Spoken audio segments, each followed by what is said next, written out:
They've been through so much. You're at rock bottom. You've hit the bottom. I don't know. You're grasping at straws. Kimora Lee is sharing some shocking details about Diddy's twin daughters, saying that Diddy has exploited them as well as his other children. Kimora was Kim Porter's best friend for years, and after Kim's passing, she took on a motherly role to Kim's kids, especially the twin daughters she shared with Diddy. Because of how protective she is, Kimora has a few opinions on Diddy's role as a parent. She believes that Diddy exploited his daughters and his other children. Knowing that Diddy had some creepy parties, especially those called freak-offs, fans are obviously worried about what this means for his daughters. Were they forced to take part in the freak-offs? Or did something more sinister happen? Allegedly, Diddy's exploitation of his children started after Kim passed away. His treatment of his children and what's happened to him have allegedly left them traumatized. Kimora also claimed that it would take years of therapy for them to be able to live their lives normally again. So how did Diddy allegedly exploit his children? Well, the first rumor started when Diddy failed to get out on bond. He thought that he could pay a fee and then spend his time at home while he waited for his trial to begin. 2 judges denied his bail, however, deeming him too much of a flight risk. There's definitely some logic behind this ruling, too. For one, Diddy has a lot of private jets that he could easily use to flee the country. In fact, when the FBI was raiding his mansion, there was even speculation that he had fled already. His plane was being tracked to somewhere in the Caribbean islands. Diddy later explained that he was flying to see his daughters. There's your first hint that Diddy has no problem using his children to cover his tracks. Perhaps he was there to see his daughters, who were allegedly in the Bahamas for spring break. But it sure was pretty convenient that he decided to visit them the moment the FBI showed up at his house. Regardless, the judges knew that Diddy could easily escape the country with a jet if he so wished. There was another concern, too. Diddy had a lot of money and resources that he could use to pull some strings and also escape the country. Whether it was through bribes or calling in old favors, he had the means of sneaking out. So the judges basically said that he was going to sit in jail and wait until his trial. Now, what's really interesting about this is the bail plan that Diddy and his lawyers presented to the judge. It's basically an agreement between Diddy and the court. If Diddy followed the listed rules, he wouldn't have to wait for his trial in jail. Diddy listed the bail he'd be happy to pay, which was $50 million.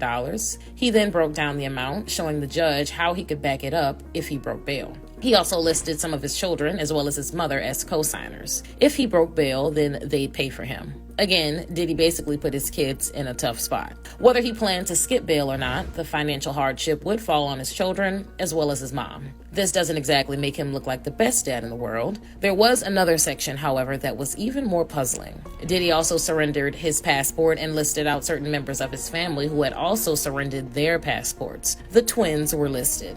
Why would Diddy say that the court could take his daughter's passports? Well, the running theory is that Diddy has a lot of offshore businesses that he operates in his children's name. It's all part of Rico Enterprises, which he owns. So if the court were to start snooping in his businesses, they might find that some of his children's names are attached to them outside of the United States. To ensure that the court didn't think he was going to use one of their passports to flee the country, he and his lawyers decided to surrender their passports too.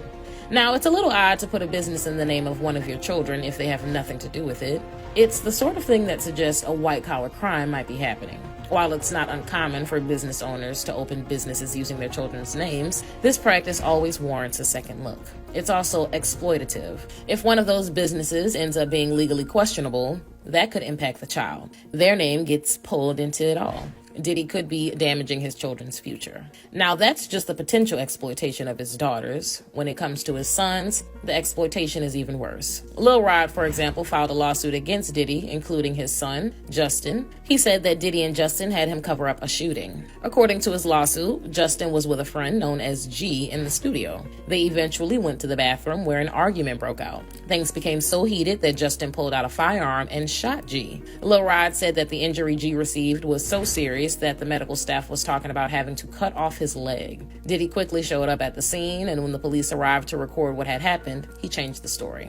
Diddy took Lil Rod to the side and told him that he was going to lie to the police and tell them that G had been hit in a drive-by incident. Lil Rod didn't stop his claims there either. He also listed Justin as a defendant in his lawsuit, stating that Justin was part of Rico Enterprises. His main role was to help his dad find underage girls for his freak-off parties. These are allegations right now, so it's unconfirmed just how involved Justin was with Diddy's parties. If they're true, however, then it just goes to show that Diddy had no problem bringing in members of his own family to help with his crimes. Knowing that the alleged things that happened at these freak-off parties were wrong, Diddy still had no problem getting his son involved. Why? Well, Diddy probably thought that the only people he could really trust were his own family. That's especially true if Diddy spent years grooming his children, particularly his sons, to be the same sort of man that he is. Once he got his son involved with the stuff he was into, he was basically exploiting Justin from there. Now, Christian seems to be just like his dad, based on the allegations surrounding him. One of the biggest problems he's facing is a lawsuit from a woman who accused him of physically harming her while they were on a yacht. The lawsuit alleges that the stewardess took the job on Diddy's yacht because she believed that the outing was going to be wholesome. When she arrived, however, it was anything but wholesome. She noticed immediately that there were a lot of passed out women on the boat. Christian took an interest in her immediately and offered her a drink. She didn't take it, though, because she believed that the drinks were spiked. It would explain why all the other women were passed out. Throughout the cruise, Christian kept harassing her. He touched her inappropriately, and he kept trying to be intimate with her. At one point, he allegedly got so frustrated that he pushed her down and became violent. Now, why didn't anyone stop it or help her?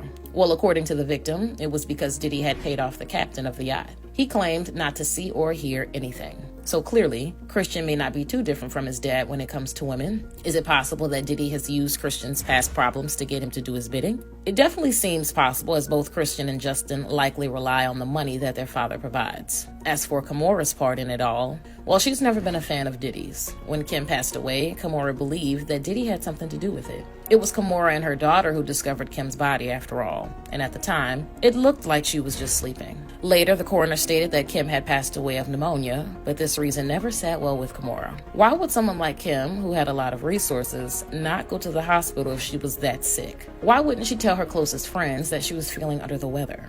It didn't add up. So the idea of Diddy exploiting his children is no surprise to her, since she also believes that he had something to do with her mother's passing. But what do you guys think?